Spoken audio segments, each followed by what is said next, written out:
Welcome to Get Over It, the consciousness transforming podcast for exceptional 21st century living. We've got a very unique show today. We're going to be speaking with James Purpura, and we're going to be talking about the book that he co-authored with his wife, Perception, Seeing is Not Believing. It's time to evolve. And Lord knows, folks, that in this day and age and everything that we're going through, it's definitely time to evolve. Now, the information shared on Get Over It uses intuitive and pragmatic insight to help you shift your consciousness to break through blocks and release energy that is no longer needed. Yes, we're going to help you let go of the BS that is holding you back. But you know, I always ask, are you truly ready to? And by the way, folks, BS is belief system. Now, a bit about me for my new listeners, intuitive since birth. I'm a third-generation intuitive with over 3 decades of experience supporting people to break through the blocks along their path. I'm a strategist for personal and professional transformation, revealing cutting-edge information that enables you to prosper and thrive. I spent 25 successful years in corporate America as an executive sales professional, and I am the founder of Healing Visions Ministries and the Northern California Children's Education Network, a 501c3 nonprofit. I also authored 2 books. I provide consultations and healings in all areas of life that heal the mind-body-spirit connection, allowing you to live your very best life. My clients tell me that I keep it real while providing them with accurate information to assist them along their journey as a spirit living a human existence. But they also say, if you really don't want to know, don't ask Monique. My background includes a doctorate in metaphysics, Reiki master teacher, ordained minister, and clinical hypnotherapist. So whether you're stressed, depressed, or possessed, I can help. To find out more about me and the services I offer, go to my website, and that's MoniqueChapman.com, and I invite you to like me on Facebook and follow me on Twitter and LinkedIn. My guest today, James Purpura, experienced some of the most extreme moments life can offer.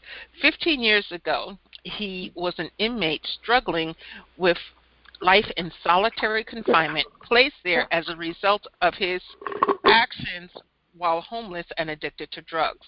While in jail, he reconciled his life and developed a personal philosophy. Once released, he found his wife, created an amazing family, a beautiful, prosperous life, and became inspired to share his knowledge with the world. You can find out more about him and his beautiful wife, Steph, by going to their website, and that's powerful-u.com. So POWERFUL, that little dash mark, hyphen, then the letter U.com. Welcome, James. Monique, that was an awesome introduction, by the way, and I am possessed. So we're going to spend the rest of the show. You are going to be doing an exorcism live here because there's something seriously wrong with me. Okay, if you don't believe me, just ask Steph. Well, you know. She goes, there's something like I'm an idiot. I'm possessed by an idiot. Whatever's possessed me makes me an idiot. Okay, so. Well, you're a grounded idiot. So just teasing. You know, I always like to say that no matter how powerful a man is, there's always a woman shaking her head behind him going, he's an idiot. Yeah, well, that works in my household. Yeah. And it's been 45 years, but it works in my household. So, right. It is what it is, right? In your book, Perception, Seeing is Not Believing, you begin the book, you and Steph, in a very interesting way. I opened up the book to read about a woman who was obviously beaten by her ex and ran away and was on a path of discovery. And yours is like you got arrested, you went to jail. You didn't just go to jail. You went immediately to solitary confinement. So talk to us about why it was important to begin the book with your story and Steph's story and how it evolved a little bit over time. You know, it's interesting because I think that the one thing that people don't understand is that we're fighting a battle for attention.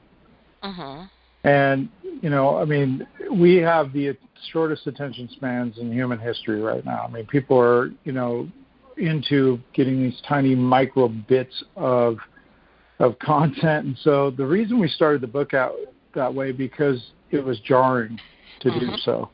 And we wanted to kind of punch people right between the eyes to go, wait, I probably want to read what's next, right? And so what we say is we start in the middle, we go back to the beginning, and then we end at the end, right? And so the other part, and here's the thing that people need to understand, and one of the big things Steph and I's mission is that a part of our book, our movie, or whatever you're watching is that we tell our own personal stories.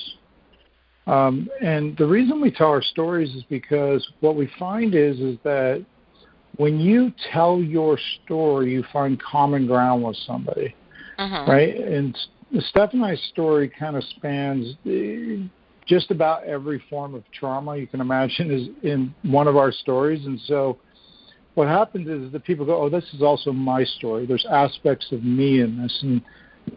And when you tell your story, you do two things. You give other people permission to tell their story, as well as you create fertile ground for the content to land somewhere because people get invested in what you're saying. And I think so that's how we do it. Yeah. Okay. So, taking what you said just a little bit further, in the book you guys talk about people with their emotions, energies. They're either an internalizer or an externalizer. And talk to us about those two different types of way of managing energy and how people express that energy. Yeah, that's a great point, and thanks for catching that because not a lot of people do. So what people need to understand is that, it's like we often, so you're either a person that internalizes all of your emotions or externalizes. And the difference is that when you're somebody who internalizes your emotions, you blame everything that's happening outside of you on you, right? And this is the path that goes darker faster. If you're in an internal situation and you do a lot of self-deprecation and a lot of self-blame, you can go from 0 to 60 very quickly. And, just kind of bring your listeners up to speed.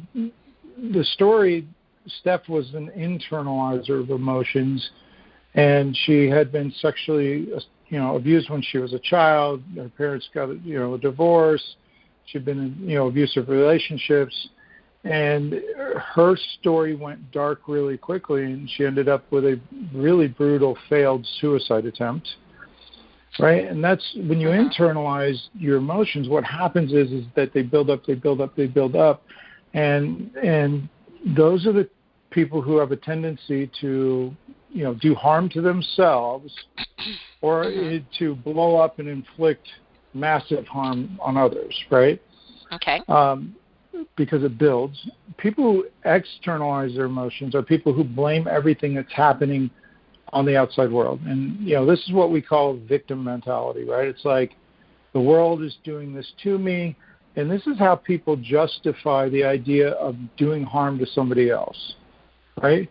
Because the world is out to get me, therefore I need to get mine, and I'm justified in me stealing or, doing things to kind of level the playing field. And so that's, I kind of like put it this way. It's like, prisons are full of people who externalize their emotions. Mental institutions are full of people who internalize their emotions.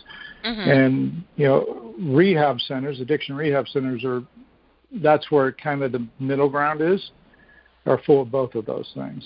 And so that's kind of how it breaks down. And the reason that's important to understand is that you need to understand where it is that you place blame, because in a sense there is this blame cycle that's going on inside of most all of us based on experiences we had in our childhood, so that you'll know where to fix the problem when it arises. Okay. And so is there a personality that's a cross between internalizing and externalizing, or is it just black and white, one or the other? No, there absolutely is. The ground is the victim mentality, right? That crosses both, because, it's who you blame for it. And so when the world does you harm, you either blame yourself or you blame others. And there definitely is, this isn't clean, right? There definitely is crossover, right? It's not that everybody who blames outside of them only blames outside of them. You know, there are people who do elements of both. But here's the part that I really want to transition into.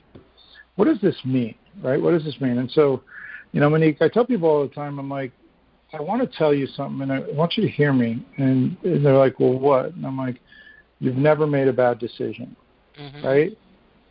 And people look at me like, you're crazy. I've made a lot of bad decisions. And by the way, you have too, because you were in jail. And I'm like, no, not only have you never made a bad decision, you're not even capable of making a bad decision. And this often confuses people, and they're like, well, what do you mean? And I say, you've only ever made a decision with bad information. And they're like, well, that's just phonetics. And it's not phonetics, and it's really, really important that you understand this and understand what I'm talking about, because the understanding it will set you free. And here's why, is because, you know, most people beat themselves up or project on the world because they feel like they're not good enough. They feel like that they are not smart enough, and they're constantly beating themselves up for the bad decisions they've made.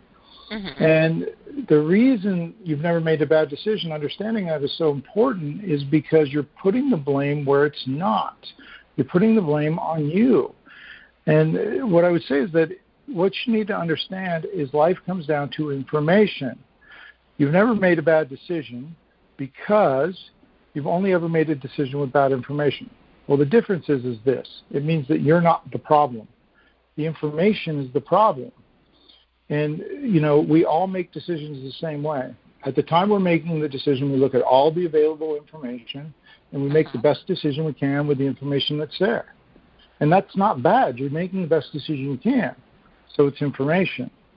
And so if my life is something you perceive to be better than your life, it's not because I'm smarter, faster, harder working than you are. It's because I had better information to make my decisions. So life comes down to information. Good information leads to good decisions, leads to good outcome. Bad information leads to bad decisions, leads to bad outcomes.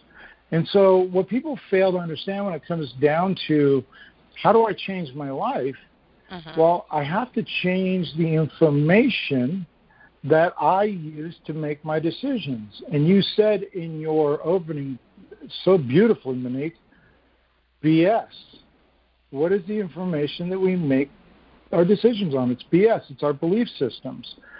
And so there are two fundamental principles that dictate everything that you are, everything that you see, everything that you experience, and place all the meaning you have in your life. And those fundamental principles are our perception and our emotions. And so a big part of what we do, Steph and I do, is we make people understand that your life is not working the way you want it to, not because there's anything wrong with you. It's because you fail to understand the two fundamental principles that dictate your life experience. Once you understand them, you can become a master of them. And once you become a master of them, you can change the information that you're currently using to make your decisions and then ultimately change your life. Okay, so if we do that, why is it that people find it so difficult to change their mindset? I mean, okay, you know, my thoughts create my reality and all of this, but then if I'm stuck, okay, in a certain velvet rut, how can I break out of that to truly change my mindset to create at least what I think I want? Well, the first step is you have to be honest with yourself, right? You really have to. I tell people all the time, I'm like, the first step to changing is realize you're wrong. And they're like, well, what am I wrong about? And I'm like, just about everything. Right? And they're like, well, what do you mean? I said, well, here's the fundamental principle behind perception is that we do not see reality. Matter of fact, we don't have any access to reality at all. Well, if we don't see reality, what do we see? What we see is our mind's construct of what we think reality is based on our past experiences. And so essentially, our mind makes up what we see. So when you're having an experience, your mind does something similar to a Google search, and this all happens instantaneously. You walk into a room, it's like, oh, I don't know what's going on here. And then your mind just assesses all the available information, and it goes, oh, wait, I've had this similar experience before. This is what's going on, and that's what you see as reality. That's what your mind dishes up as reality, but that's not real. You think it's real because it feels real. And so here's where the ruts and patterns come from. The first one is the misunderstanding that you think you see reality. So it's kind of like a wash, rinse, repeat. Every day you have similar experiences. Your mind places the same meaning it did the last time. You make the same decision. The next day you repeat the pattern. But what I would say to you is that there's always more going on. And so the first thing you have to do is you have to be open. You have to be open to being wrong. You have to be open to, in every situation, there's more information that your mind's currently available to you. And the problem when you get stuck is that it's our obsession with being right. And our obsession with being right, it's so steeped in who and what we are. The first reason is because it's a part of our survival mechanism. In our evolution, to be right meant to live, to be wrong meant to die. But on top of that, what did we learn going to school? If you're right, you get an A. If you're wrong, you get an F. If you're right, you get to succeed, and if you're wrong, you don't. And so we get very invested in being right. But if you are right all the time, then your life right now is as good as it's ever going to be. Because you'll be stuck forever, because nothing interesting starts with being right. Only interesting things that start with is being wrong, is being open to the fact that there's your current interpretation of the world is, if it's not wrong, it's very limited at most. And so what I tell people is we got the equation wrong. People think life is all about finding answers, but that's actually not true. Life is about asking the right questions. Answers are easy once you're asking the right questions, right? And so nothing interesting starts with being right. It only starts with acknowledging that there's more to be experienced in every situation. Okay. So if there's more to be experienced in each situation, which I completely believe, how is it that we just can't move forward? I mean, again, it comes back to about being stuck. Everything that you said sounds wonderful, and I'm in complete agreement with, but sometimes people just, and I know this from working with thousands of people all the time, they just get stuck, and it's hard for them to even see what's next. I mean, you talk about seeing, believing is seeing, but they can't even get to the point of believing. So how can we erase that cloud that's on us so that we can get to the point of believing so that we can see? The first step is not, if where you are now is A and where you're going is B, the first step is not going from A to B, it's going from A to not A, which means that you have to stop believing what you currently believe in order to believe something else. So let me give you a couple stories. Here's the fundamental understanding behind perception. What you feel and believe and experience on the inside is projected on the outside. So, there's one of the interesting things is like this idea of manifestation, right? And I'll talk to people and they'll be like, I got a manifestation mindset. And I'll be like, no, you don't. And they're like, how do you know? And I'm like, you're driving a Hyundai. Not that there's anything wrong with a Hyundai, right?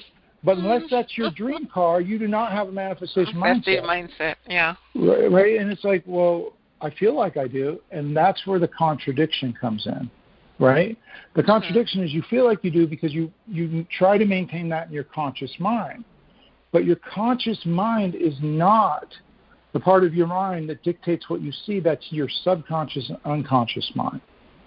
Right? And so you have to be able to take enough time to move beliefs deep into the core of what you are, but you can't do that unless you question what is already there, which most people aren't willing to do. So I tell people all the time, it's this. I say, Mike, I can tell you exactly what you believe. And they're like, no, you can't. I'm like, I can. And they're like, well, how? And I said, what you see and feel on the inside is reflected on the outside. I can look at your bank accounts, tell you what you believe about money. We can talk about the nature of your current relationships. I can tell you what you believe about relationships. I can tell you about what you believe about fitness just by looking at you, right? Let's talk about your health. I can tell you what you believe about your health because it's like, well, what do I believe?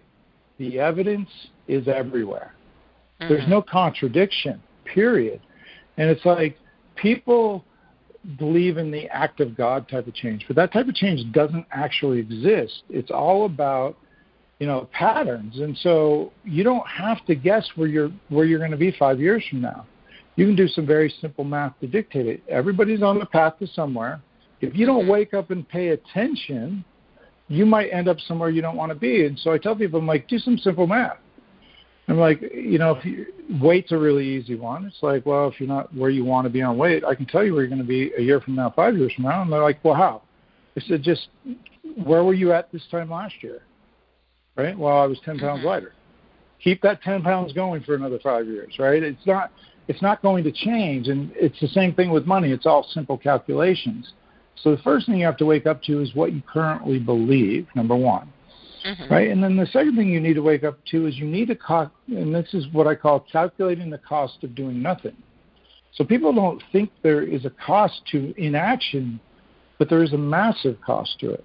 Mm-hmm. And so because they don't calculate that cost, they don't have motivation to change because fine now. Really? Are you fine now? If everything was static, maybe you are fine now, but the world isn't static. It's constantly evolving. And if you don't evolve with it, you're going to fall behind. And so we tell a really simple story to make people understand perception. So I'm going to give you that story right now because it really makes people understand how this works. Okay. So I want you to imagine a man. This man wants more than anything to be loved. He wants to be in a relationship, but unfortunately this man has terrible self-esteem, poor self-image of himself. One day this guy walks into a store. He walks up to a counter, and the girl behind the counter starts flirting with him. My question for you, Monique, is does he recognize the girl's flirting with him? No. All right. And so most people answer that question either no or probably not. And if anybody's listening answers the question that same way, here's what I would tell you. You already understand how perception works. But the question you should be asking yourself right now is if this guy has the thing he wants most in the world sitting right in front of his face, what if that's happening to you? And the answer is, based on the law of perception, it happens to you every day. And people are like, wait, what? Because they think this is a cute story and they understand maybe it happens occasionally, but this is actually how life works. Mm-hmm. So the question is, why doesn't the guy see it? And it's just a matter of capacity. And so it's like, Monique, would you go to the end of a rainbow and look for a pot of gold? Me, probably not, but others, yes. Well, no. Why not? Why not? There's just no interest in going into the rainbow to find a pot of gold. Because it's not, it's not there, right? Oh, it might be there, but my conscious mind says no, it's not there. Right. Yeah, you don't believe it's there, so you don't want to waste your time and energy doing something you don't believe is possible. Mm-hmm. And so our mind works the same way. And so this is what you have to understand is that your mind takes in millions of bits of information a second, and it categorizes that information based on what you currently think is possible. So why didn't the guy see the girl was flirting with him? Oh, because I said he had low self-esteem. So his low self-esteem, right, on the inside is dictating what he sees on the outside, even though objectively the girl is in fact flirting with him, but he can't see it because his mind is simply not on the lookout for it because he doesn't believe it's possible. Your mind does not expend energy looking for things it doesn't believe are possible. And that's why he doesn't see it. And so that's why the book is called Seeing is Not Believing. Actually, the opposite is true. Believing is seeing. And that's the way your mind works. I give people a simple example of that there's always more information than what currently meets your awareness. And a really easy example of that is I want you to think about the car you're driving, right? Mm-hmm. And unless you're driving some Lamborghini or something, the story holds true for everybody. It's like you go to the dealership, you buy this car, You're like, oh, this is a great car. And you bring it home, and all of a sudden, every single person in your hometown is driving that same car. And you're like, what this car, like you didn't even notice, right? Unless you decided before you went to the dealership. And it's because your mind didn't have context for it. Now that it's got context, because you own that same car, you see that car is everywhere when you didn't even really recognize it before. And so, you hear a lot of people talk about the law of attraction. And one of the things that happens is people vastly misunderstand what the law of attraction is. And so here's what the law of attraction, how it actually works. People think that the law of attraction is about, hey, I'm going to look at this vision board and some magical force is going to draw what I want into me. But that's not how it works. You look at a vision board to foster beliefs, not so something will magically be drawn into your experience. It's so that you will see the opportunities to get the things that are already there. They're already there. Those opportunities are there because once you are such a powerful creator, and everybody listening is such a powerful creator, as soon as you set your intention, opportunities to move in that direction start showing up that second. But you will never see them until you believe what you want is true, right? And so you have to go into, well, how do I change a belief? Well, share.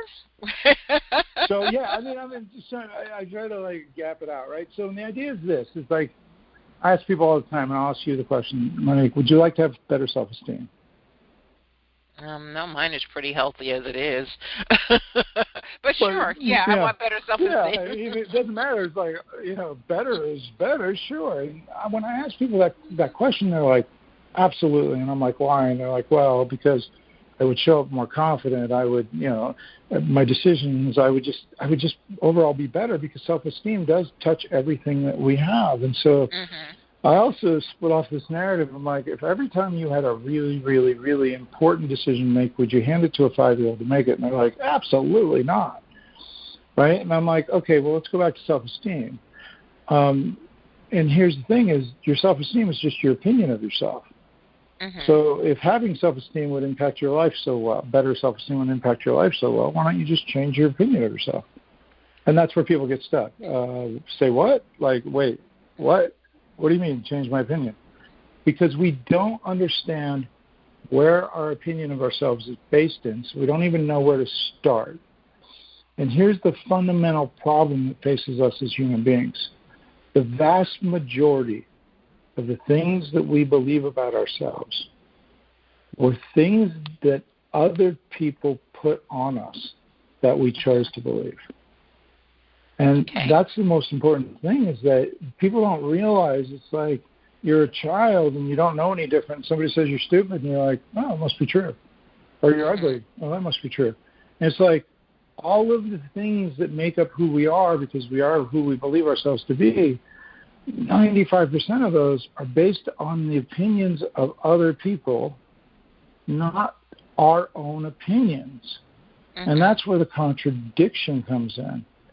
And so it's like, well, how do I change a belief? The first step is to stop believing what you currently believe. You have to interrupt the process and you got to go, what is it that I currently believe about myself? And it's like, oh my gosh. So here's how this shows up for me. I'm sitting in my jail cell, okay? And one day, I used to, shortly after getting into jail, my dad sends me this letter and says, I don't know how long you're going to be there, but, most people don't get the opportunity to change themselves, so don't let this time go to waste. And I took that to heart, and so I started getting spiritual books and books on meditation and self-help books. And I used to write these long lists of people who had harmed me, and I wanted to offer these people some type of forgiveness. Well, one day I was looking at this long list of people, and I thought to myself, and here's where it comes in, the only common denominator between all of these situations is me. What if I somehow created all of this? Right? And I was like, wow, what was that? And it's like, I'd never really considered the fact that I might be the creator of my experience. And so I thought about what that meant. And here's what it meant to me. It's like, well, if I wasn't the creator of my experience, then it meant the world really was a terrible place and I probably didn't want to play anymore.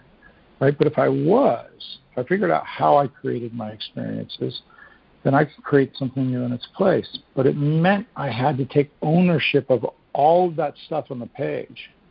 It was my fault. My life turned out, I was there because of me. And so, then I had to ask myself, well, what defines me? And so I had a really abusive situation in my childhood with my kindergarten teacher. For every day of my first year of school, called me up front of the room, told me I was stupid, told me I was retarded, and made the whole class tell me that every day. And I thought to myself, well, does my abuse define me? And as I thought about that question, I was like, well, has everybody who ever had abuse allowed it to define them? And the answer is no. So my abuse couldn't have defined me, right? But something had to define who I was. And so I thought about it and was like, because when I tell people, like, you got to take responsibility for all this stuff in your life, because bad stuff does happen to good people, people go, you're victim shaming. I'm like, no, I'm not. Because you're missing what you need to take responsibility for. And when I think about my abuse that occurred in my childhood, I never take responsibility for the other person's part of it. That's theirs. That's got nothing to do with me, right? Here's the thing that creates everybody's life. It's what you choose to believe about yourself, having lived through those situations. So it was my choice to believe I was stupid, right? The teacher offered me the choice, but I chose to believe it. I chose to believe I was not good enough. I chose to believe I was never going to measure up. And those beliefs is what created everything that happened after that point. But that was my choice. And people say to me all the time, and it's kind of funny, they're like, don't do that to yourself. You were only 5. And I was like, stop taking my power away. You don't get it. If it was my choice, right, if the abuse defined me, I can't go back and change the abuse, so I'm stuck forever. But if it was my choice, even if I just did the best I could and I made the wrong choice, it was still my choice, which meant I could, in fact, change it. I can change what I believe. We have that power. And then I can change, in fact, my life. And so that is the source of our information. And so the first thing you have to do to be able to change is say, I own it all. It's all me. Okay. Ownership. Okay, so let me switch gears because I want to get a few things in before our time is up. Why is it that people are hesitant to do the work? So to affect the change. So here's the biggest challenge I see out in the world. There is no lack of information, right? Monique, I've spent enough time with you now to know that you and I are talking about the same stuff. We explain it totally different, but it's the same stuff. And so there's no lack of information. There's only lack of integration, right? And that's really, really important. The second part is they don't calculate the cost of not changing. And it's this piece that we're talking about right now. It's everything that's happened to me through this point in my life seems very outside of my control because we don't understand that we're not actually interacting with the world. It's kind of like we're playing a video game. Our beliefs are being projected on the screen of the world, and that's what we interact with. So people run around and they try to change things on the outside, but that would be like going to a movie and slapping the movie screen to try to change what's on the projector. Your beliefs are the projector of your life, and so you have to go in and fundamentally change the source of what you're seeing by changing the underlying beliefs. But everybody else, they're trying to change the level of habits, but habit is the result of a belief. You have to change the fundamental beliefs that are driving your behaviors. You can't just change the behavior without changing the underlying belief because the belief will come in and reset the behavior. Okay. So we go through all of this, but a lot of people, and we haven't delved deep into this, but a lot of people have fear in their lives, fear of everything. And right now, worldwide, we're experiencing the pandemic, which is creating a lot of fear. And then also there's protest around the world about inequality and wanting to see justice for all. So how does that fit into the realm of perception? Seeing is not believing. All right, so let's talk about the fear with the pandemic right now, right? And, there's a lot of really crazy things going on. And the first one is that, why are people buying garages full of toilet paper, right? And it's like, well, every time you have fear, here's how fear works. You have a idea or a perception of fear, and then the physiology fear, which is what's in the body, rises, and then to escape that feeling, you run patterns of behavior, which are generally associated with addiction, to escape that fear. And so that's what's going on. And even though the vast majority of people have no fear of dying from the coronavirus, everybody's running around like they're going to die, right? And unless you're in a very specific class of people, you're not going to die from this thing. And so it's like sometimes the societal fear interacts with your daily fear, and it throws you to a level of fear that is now overwhelming and you can't deal with it. And that fear has to be expressed. So we do things that are outside of our normal behavior patterns, right? Because it has to be expressed. And so what I tell people is that our biggest challenge as human beings is that you have to understand that when you're in a state of fear, you have connection to a different part of our brain than when you're in a rational state. So people get into fear and they think that they can solve the problem, but in fact, you can't solve a problem at the level it's created. The first thing you have to do is you have to take control of your physiology as it relates to fear and learn techniques for going into your past and imprinting new emotions on the past experiences. And we have a technique called the emotional integration technique that does just that. And so once you eliminate your daily fears, and then when fear outside of you comes in, it won't overwhelm your system and send you into erratic behaviors. But I think that the Black Lives Matter protests are a much more interesting conversation. And there's a couple things going on here. Anytime we're encouraged to move towards justice, once we believe justice is served, then that's the end of the conversation. What people need to understand when it comes to Black Lives Matter is a couple of things. First one is that do not let justice become a distraction. Because it's not that justice is not important, but if you put all of your attention there, then we'll never solve the problem.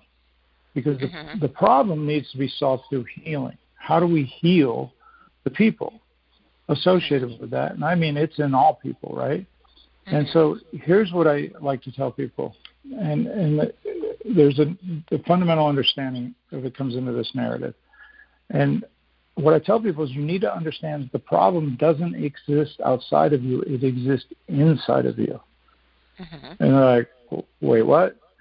And here's where we go with this is that, my dad was a racist, not a terrible one, but he was. When he saw a black person, he referred to him in a very negatory way. I mean, you can fill in the blanks for what he would say, and my grandfather did the same thing, right?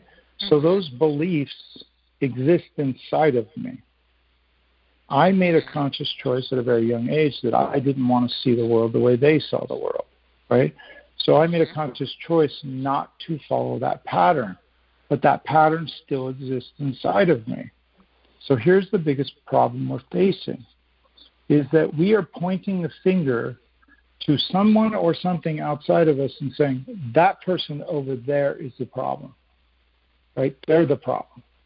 When stereotypical, sexist, racist behavior exists inside of us, all of us, so instead of pointing the finger outside of us saying, you're the problem, I could look to somebody who was displaying racist behaviors and say, those beliefs aren't yours. They were handed down from you, right? You're running a pattern that was given to you, and that pattern also exists inside of me, right? But I choose not to run it. You have choice in this. And by saying that, what I do is instead of alienating and pushing somebody away, I open the door for them to come in and heal. And so the examples that we see in society right now is it's the difference between the police officers that went out and took a knee, right, and the police officers that got their shields, right? There was such a different energy around the ones that just walked out, no guns, and just took a knee and said, this is us, right? And so the healing comes from recognizing, in the African American community, there is a big problem with, gay bashing, right? I mean, that's been an issue in that community for a long time. And so it's like you can't have it both ways, right? We have to recognize that it's not okay to say, well, this person's the problem, or this person's the problem, this person's the problem. And we see the same problem unfolding in the YouTube movement, right? We all went after justice. Is it over? What? No, it's not over. It just went away for a minute, just like Black Lives Matter comes up and goes down. And I tell people all the time, I'm like, you don't get to complain about the fires if you complained about Colin Kaepernick taking a knee, right? Because you complained about the very thing that you say people should be doing right now. Now, I'm not justifying people who are burning stuff down, but what we have to recognize as a society is that these problems exist inside of us. And by recognizing that, we create space for healing, right? Okay.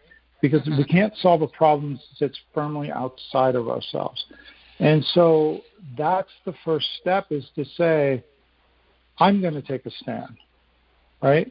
I'm not going to stereotype people. I'm not going to look at somebody for any reason and treat them inequally to me. And so it's about equality. Here's the simple narrative, and I haven't said this out loud yet, but the Black community, the only two communities that have been treated equally as bad as the Black community are women, right? 1 in 3 women is sexually abused, and the LGBT community. If we can get white women to stop voting with their husbands, right? I mean, just even a small percentage, like 2%, and the Black community comes out and votes at a slightly higher percentage, and the problem then comes down to is that we think this is a huge problem, but the shift is very small.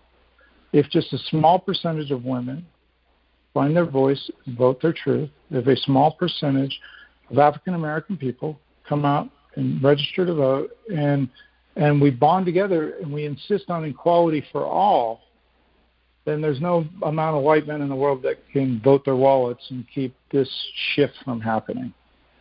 Well, let's hope so. But before I let you go, I do want to talk about your website, power-u.com. You've got a lot of information there. First of all, tell us about your movie. Tell us about the ebook and some of the other free, absolutely free information you offer on your site. So, right now there's a lot of fear. There's a lot of challenges going on in the world, and I think that things are going to get worse before they get better. And so we're offering a lot of free resources. We have a book, you've talked about the book, Perception, Seeing is Not Believing. We have a movie of the same name, and it's winning awards all over the country. I also wrote an ebook on fear that we're just giving away. We have a lot of free resources to help people in this time of need. We have an assessment that'll tell you exactly where you are and how you're stuck, right? And so we want to be able to enable people walking out of fear and to enable healing in people. And so we're giving those free resources away. Like you said, it's powerful-u.com. Go there, interact with check out the movie. The information there will open people up. Okay. Well, folks, if you're truly looking for I'm going to say easy, but I mean nothing's easy, but easy information, if you will, to adjust your life, change your life, open your mind, change your perspective.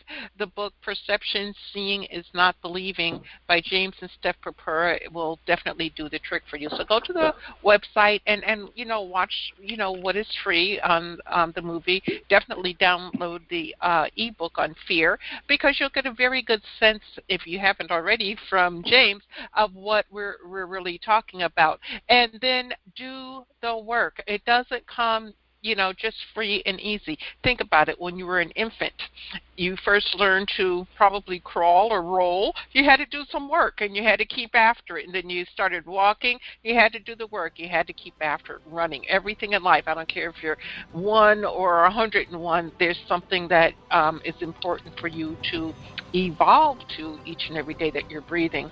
So, James, thank you very much for being with us today as we collectively get over it and, change our perception about things, start opening our minds. I greatly appreciate it. And to the audience, I appreciate you too. You're welcome. And I want folks to remember that the most important choice that you can make is what you choose to make important. Consider making the masterful choice of opening your mind and shifting your perspective and perception. Abundant blessings, light and love to all. Agape.